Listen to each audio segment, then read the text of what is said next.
Welcome to Estate Planning Weekly. I'm Bill Gross at Bill Gross Probate on social media.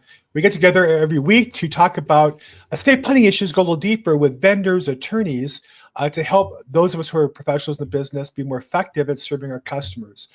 So anybody who's been estate planning is familiar with appraisals, but there's a wide range of opportunities and situations we get involved with.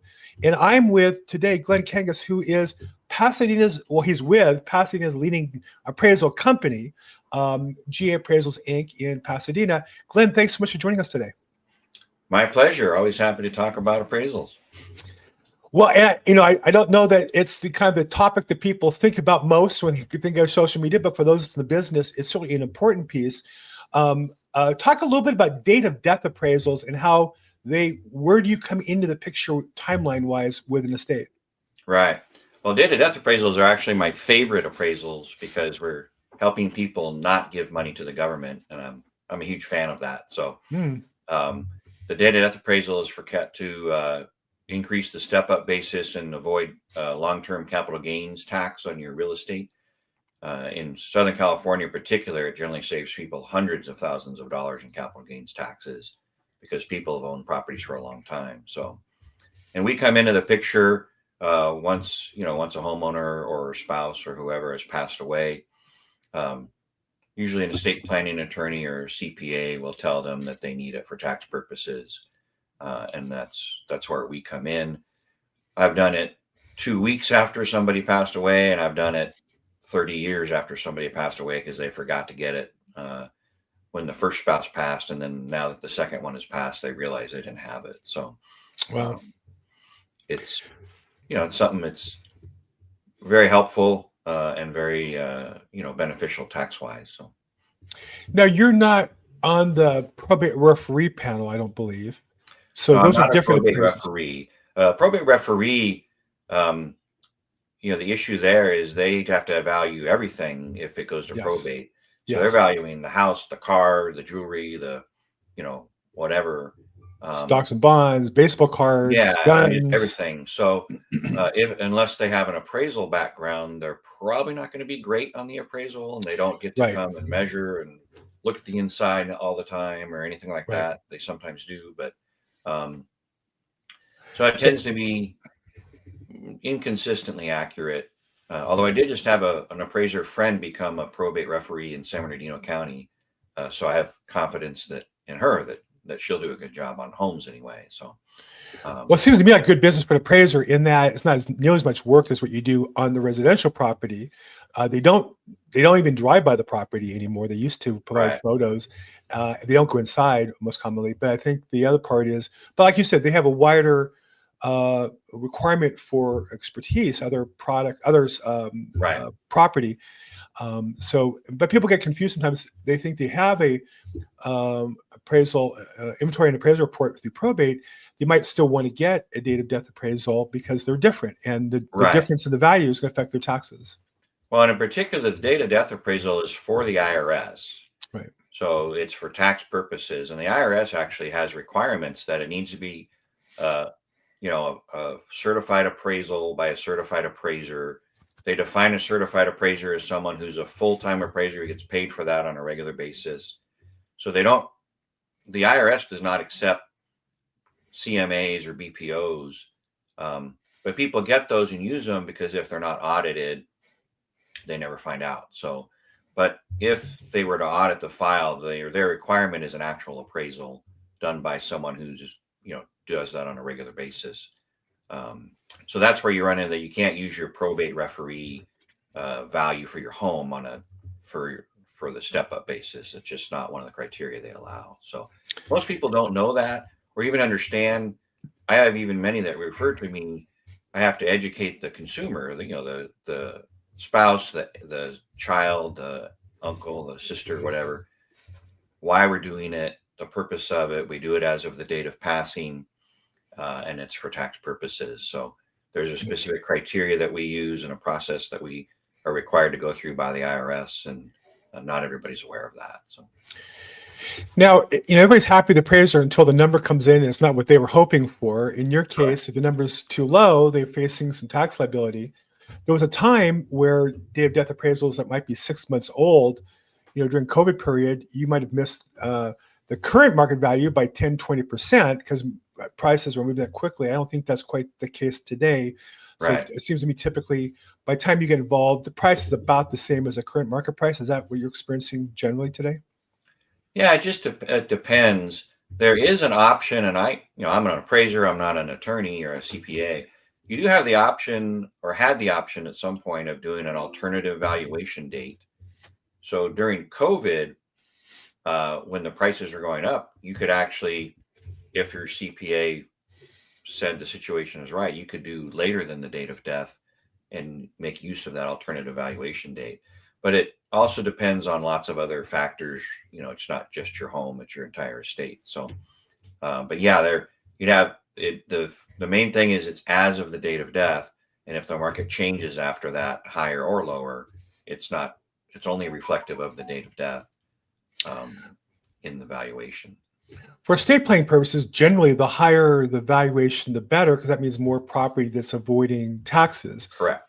But I imagine with your reputation and your firm's reputation, you have attorneys who call you for other date of death types of usages, lawsuits and things like that, where they're looking for a lower valuation or they need to be high enough in order to sue. So talk a little bit about when people call and aren't happy with the valuation one way or the other. And I'm involved with this all the time. There's, hey, did you see this information? Or let me give you some additional data versus, hey, you're an idiot. And I love when people who've never done an appraisal will tell me the appraiser is an idiot. It's like, well, what data are you using? What comps are you using to make that assessment? What's that process like as far as the negotiation of a valuation once you turned it into a customer?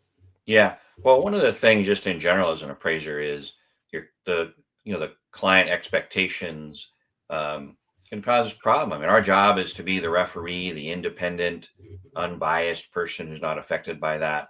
So we do run into when people are wanting it at one level and it's like, you're lower than that. We try to say, well, it's not low, it's lower than your expectations or desires. So, Right. But on the other side of that, there's not one value for a property. We're not that good. I'm not that good. Nobody is. So there's a range of values that's reasonable. And we certainly are, always willing to consider if somebody has an issue to talk about it and discuss why they think differently. Do they have data that we can analyze? And the biggest thing that we run into is our process for determining what's a comparable and what we use and how we differentiate and adjust. People don't understand that and are not doing the same thing. Right. Agents in particular use a lot of price per square foot, which, if not used correctly, it leads to a wildly inaccurate valuation and can really cause trouble. So when it's used right, it's certainly a good, okay to use that as a kind of a benchmark. But we start with just what's really comparable. What would a buyer in that market look for, alternative to that house? But yeah, we have to have a lot of conversations, and I just try to be, number one, professional, number two, independent and unbiased, but recognize that situations are different and it could affect what people are looking for. I love how real estate agents will knock Zillow's Zestimate, which is a computerized estimate of the value, Right. but then they'll cling to a dollar per square foot. Their house is an unremodeled 1960s house, and they're trying to compare it to some nice, 2003 or 2023 remodeled gems. And Right. it's like, yeah, that number doesn't quite cut across those lines so well. Right. So, Well, in general, right, the bigger the house, the lower the price per square foot until the quality starts changing. So if you're appraising a 2,000 square foot house, a 1,000 square foot home at their price per square foot is not relevant because it's a higher price per square foot, because the land value is where a significant portion of the value is. And then the level of remodeling and amenities dramatically affects the price per square foot as well. So the same size house, remodeled versus not remodeled, or remodeled with a pool versus not remodeled, no pool, could be $200 different in price per square foot. So, right. Yeah, I encourage agents to not look at price per square foot till they've narrowed down. These are the most relevant comparables. Right. And then you get a much narrower range. And then where do we fit in that range?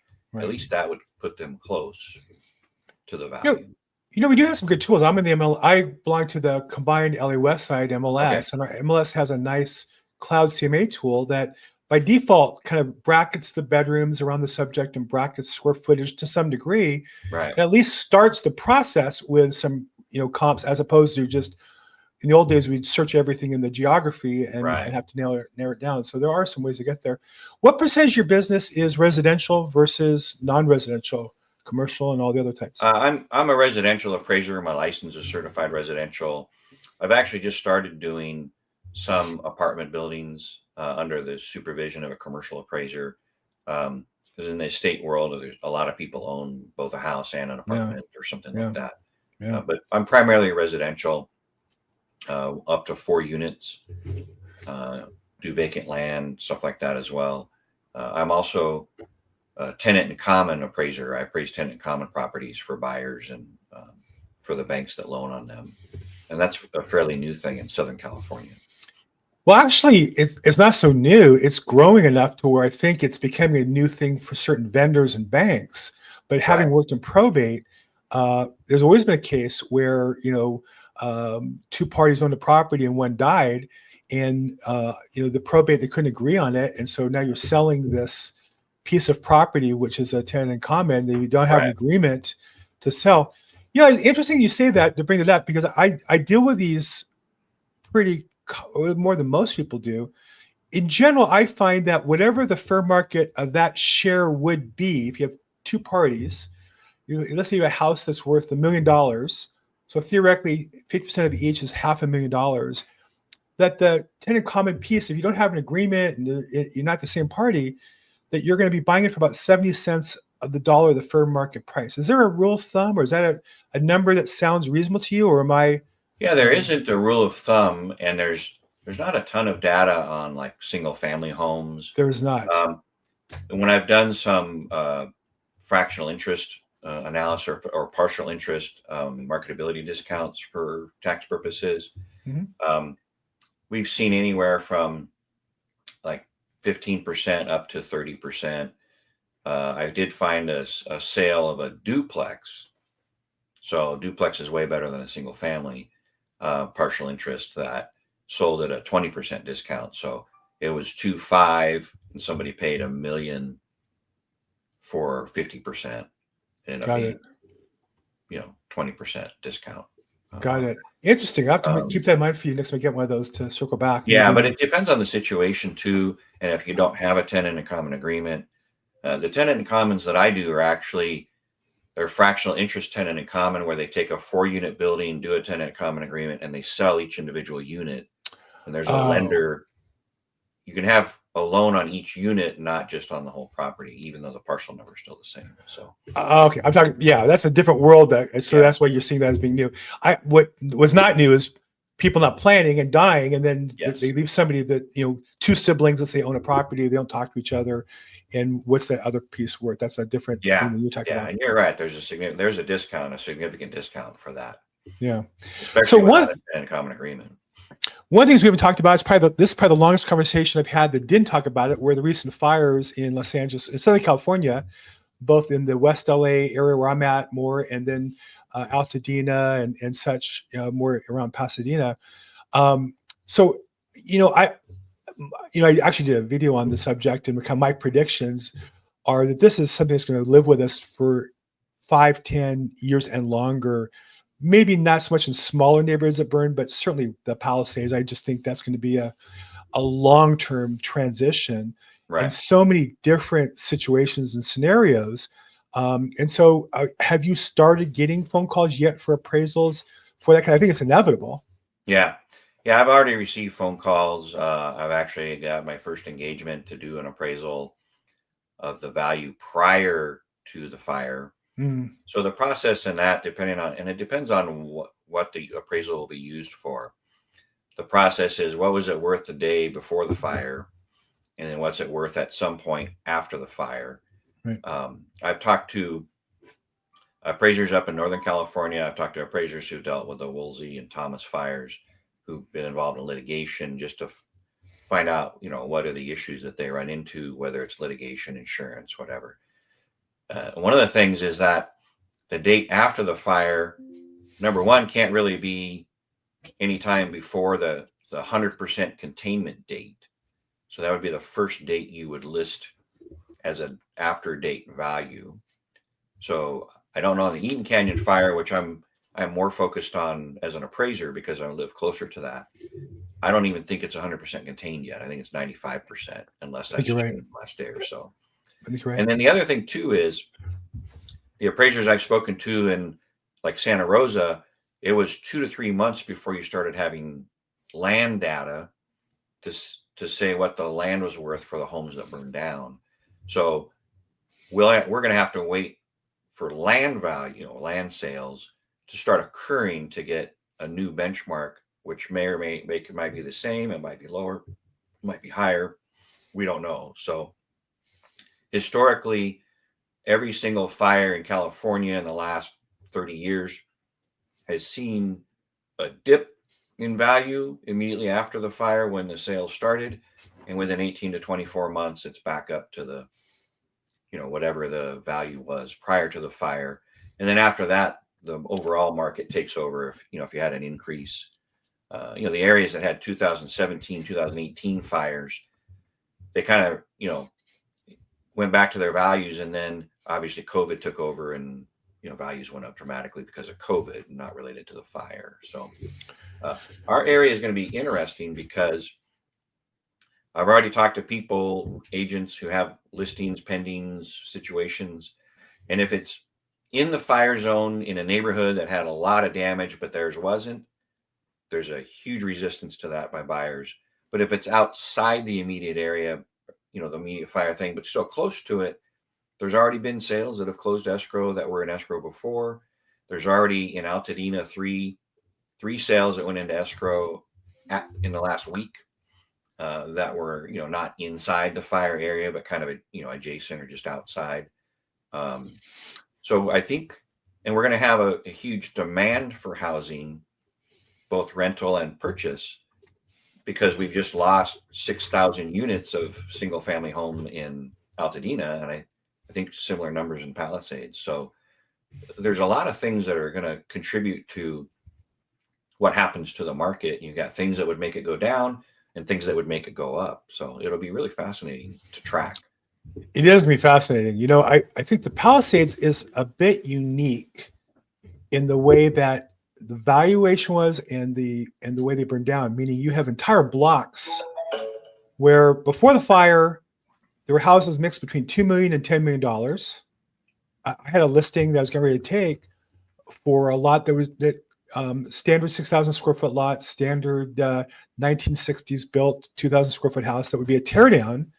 And Right. they replace it with a 4,000 square foot house that would sell for like $8 million. So they buy it for $2 million, put $3 or $4 million into it, sell it for $7 or $8 million. Literally, the lot was worth zero, because in fact, you could say it's worth more now because at least the house has been removed. You have a little less expense. And so, now a lot of people didn't have fire insurance because it didn't make sense, right? They didn't, the cost to rebuild didn't make sense. And so Right. people didn't have insurance. But the problem is going to be also, well, who's going to buy that lot for $2 million if you're the first lot on the block, where for blocks there's no other houses, there's no services, there's no schools. I don't know how that works itself out. And then obviously they're going to ask you to make an evaluation on what the lot was the day before. Well, that's easy to put together. Yeah. Mm-hmm. But they're going to deduct from that what the customer has afterwards. What's that lot worth? How would you even begin to establish the value of one lot? Let's say in an area where there's 2 blocks of all burned down houses. What's that lot worth? If it was worth $2 million before the fire, what's it worth today? Yeah. I mean, that's going to be the issue, and I think we're in what I call a gap period. And like the Santa Rosa fire in particular, I saw some data from appraisers that did work in that area after that, and there was a 2 to 3 month gap of data. So you went the day before the fire, and then there was nothing until 2 to 3 months later. So in reality, you needed to wait almost 6 months in that situation, and say the date was 3 months after the fire. Right. Was the first date you could really definitively say the lot is worth this. Right. And my opinion, just from seeing the data and talking to the appraisers, is your situation is a reason that there's a dip in value because nobody knows. Right. So it's just at first people are, afraid. They've just had a cataclysmic event. And there's people willing to go in for a certain value. Speculatively, they think that's reasonable because the area is whatever it is. And Palisades is clearly, a very high priced area and will eventually be again. The more time goes away, the more the fear will subside. But you have a gap. And so my answer right now is I have no idea what it's worth. I can tell you what I was worth the day before. Yeah. I can tell you what's happened in other fire areas. Yeah. But we've never had the cataclysmic event like this in such a major metropolitan area with whole neighborhoods wiped out. Yeah. We've just never seen that that I'm aware of. So as an appraiser, I'm going to say whatever after value you need, I can't give it to you until I have data. So I just was on the phone right before this with somebody who's they had a date of death of their mother in September, and it was an area that was near the fire but not in the fire zone. So I'm going to have to take a look and see, is there data to suggest a current value because the sisters are trying to settle with each other, or do I need to tell her we need to wait to see? So that'll be the thing. If there's data, we can do it. If there's not data, we can't. So those are the two, the main criteria. And you make the point, I think, properly that any investor buying now is going to need a discount to offset the risk because you don't really know what's going to happen. And you can say they're vultures, but at the same time, they're business people who are trading off the risk for potential profit. Right. And then I know we have customers who need money, like they were going to sell the house to pay for mom's care at some board facility or whatever the reason people need to access equity in their home.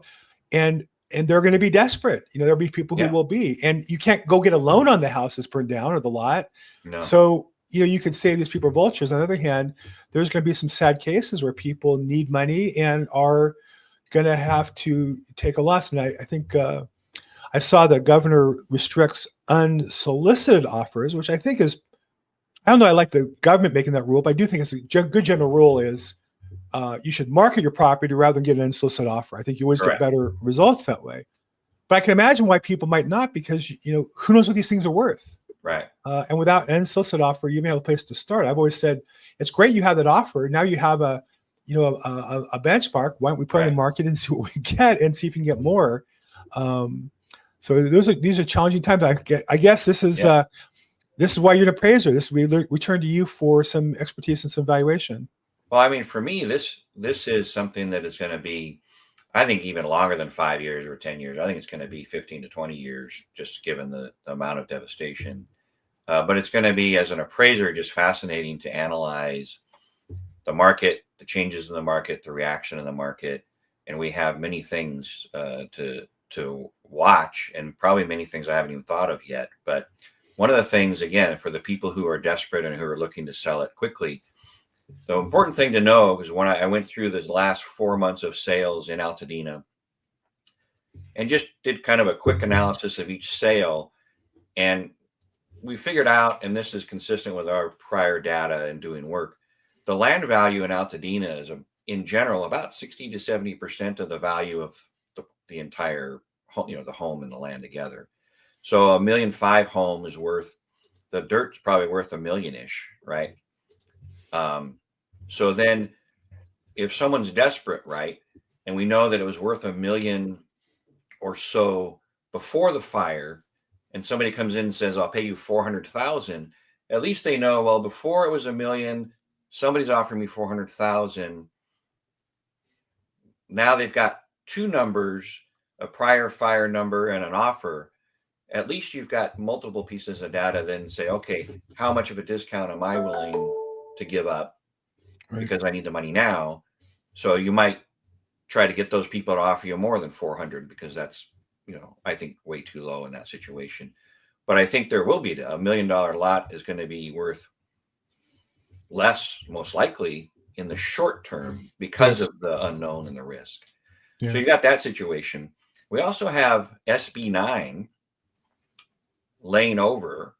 And one of the things is, one of the restrictions or things that made it hard to do any improvements on SB9 is where the houses were located on the lot could affect what you could or couldn't do. Yes. Now you don't have that issue. The only Yes. issue you have is oak trees. Yes. So that's changed. Number two, Oh, and the oak trees might burn down. what percentage of people are at an age where they're just, they're not going to rebuild, right? I'm at an age, I wouldn't rebuild in that situation because my kids are grown. Why would I go through that, that hassle? So what percentage of the market is going to pretty much get rid of their lot in the next year, right? It might be 30%, it might be 40%. We might see a glut of lots available, which would high supply, moderate demand, lowers the values. And then once those are done, then you might see a more methodical process that might bring them up. So I think there's a lot of things pointing to the land value being some percentage lower in the next 12 months.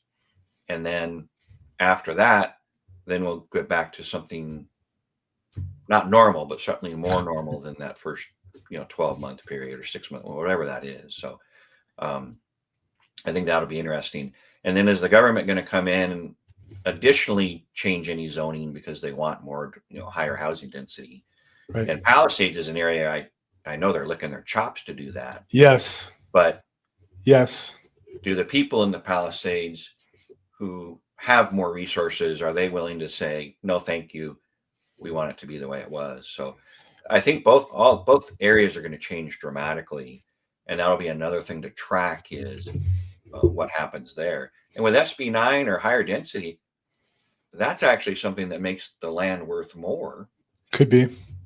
So in the short term, again, I don't think we're going to have that, but I think over the long term, I think it's going to increase, because I think it's just going to happen. I think Altadena is not going to be like it was.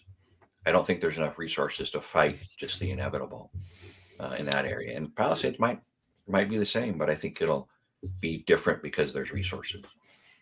I think in Palisades, you have a lot of people whose houses burned down who wanted higher density in other locations. Yes. Yes. And now they're being pushed to accept it in their location. I don't think that's what they want. I only have a dog in the hunt. It's just interesting to watch. Be careful what you ask for, because sometimes in this case, who would have imagined the way it turned out? Right. Well, just to kind of turn a little bit to business development, I got your name through the Fiduciary Roundtable, the San Gabriel Valley chapter. I actually participated through another chapter, but I know it's a great organization. I've encouraged all professionals I work with who want to work with fiduciaries and work with families and could be a service to them to participate. Talk a little bit about business development. Is your business at this stage all based reputation coming to you? Do you do any kind of actual outbound business development, networking? Is a fiduciary part of that process? What do you do for business? Yeah, I do an extensive amount of networking, in-person networking. The Fiduciary Roundtable is one portion of that. It's a fantastic group, a lot of amazing people. Yeah. It's kind of it's its own group. It's not really affiliated with any fiduciary or anything. There's PFAC, which is the Professional Association of California, Professional Fiduciary Association of California, which is another group that has meetings and, chapters and things like that. But yeah, the Fiduciary Roundtable Pasadena has been a fantastic, group, great people to network with and, generate business from, and referrals too. For me personally, the networking has done two things. Number one, it's brought me business. But number two, it's connected me to people who can make me more useful to others, even when I'm not going to do work for them. Yes. I do a lot of networking. I go join state planning councils, PFAC chapters, and I'm a member of Provisors, which is probably the biggest amount of networking that I do, just because it's got a framework that makes it easier. So, but yeah, networking for an appraiser is really important, I think. And I think a lot of appraisers struggle from it because they're not people. They want to sit at home and do their work and not be bothered. And that's just a personality thing. So networking is huge. And I think it's for me, it's just to be connected to just amazing professionals who can do a good job and really help people. Because there's so many people who don't know what to do when somebody dies, and the laundry list of things to do is long. And so I love to being able to connect people to someone who can help them, even if I can't. So Most commonly, where do business referrals come to you? Is it from attorneys? Is it from fiduciaries? Who's the most common? my person biggest, honestly, is from realtors. No. Many attorneys and CPAs and even fiduciaries tell people they need an appraisal, but don't tell them who to use, or they find out from a realtor they get an appraiser name. So realtors are number one. Number two are estate planning attorneys, and I've meeting them through networking has been a huge deal for me. So estate planning attorneys. CPAs honestly should be number one because it's a tax issue. Yeah. But CPAs are kind of like appraisers, personality wise, and they're just not good at that networking aspect in general. Interesting. As a group. So they're good. Fiduciaries, I do work for fiduciaries. And then I get from Google, right? People do a search because they were told they needed an appraisal, and they find me in passing the area and do that. So, but realtors are still number one, and I do a lot of networking with realtors, and I do a lot of education for realtors to help them understand appraisal issues, what's going on in the market, things to look out for, how to do a better job of pricing their property, how to price a challenging property, things like that. So I love connecting with everybody. Wow, very nice. Well, look, Glenn, I really appreciate your time with us today. And for everybody who's interested in following up with him, if you have an appraisal order, GAappraisalsinc.com is the website. And if you go there, you'll see the phone number on the top, 626-803-4593. You also can click and email him and see him on social media. And you see the different types of divorces that he does, different types of appraisals he does. Date of death being the one he likes the most, home measurement, divorces, and so on down the list. So you can see all the details there. Glenn, thanks so much for making time for us today. I really appreciate the chance to share you with our audience. Oh, it's an absolute pleasure. I love talking about appraisals and probate and estate. And I will be starting next week producing regular data about the Altadena area, the Eaton Canyon fire, and what's going on since then in the market, just to kind of update people. So look out. Fantastic. Well, thanks again. And for the rest of you, this was Estate Planning Weekly. We do this every week. We have a Facebook group as well where we post the episodes as well as continue the conversation there. If you have estate planning related content, love to have you post it there, share it, get more views, more likes and such.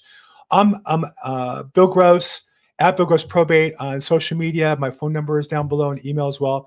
If I can help you, please reach out. Thank you so much, everybody. Have a great week.